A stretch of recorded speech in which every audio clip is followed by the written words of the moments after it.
quick look at how to assign an activity on your way. First, select the activity you'd like to use.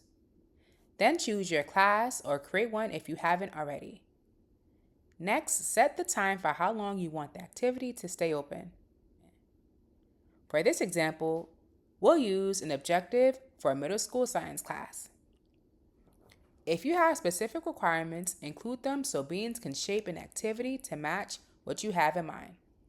Press continue, and Beans will build your activity with checkpoints and questions aligned to your objective. Don't forget you can edit anything that Beans produces. It'll also generate a rubric you can use to score student responses.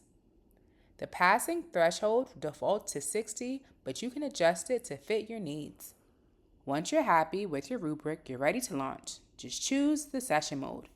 Teacher-led. Students move through the activity together with time managed per checkpoint. You can view live class performance by clicking Student Progress. Student-led. Students move through the activity at their own pace, checking off each checkpoint as they go.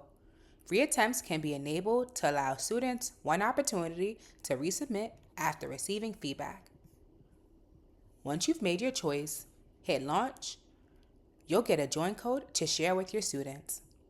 Once everyone's joined, start the activity, and you're ready to guide learning that's adaptive, engaging, and safe by design. Now that you've seen how to assign an activity in Yourway, give it a try at yourway.app. Don't forget to subscribe and share with your colleagues.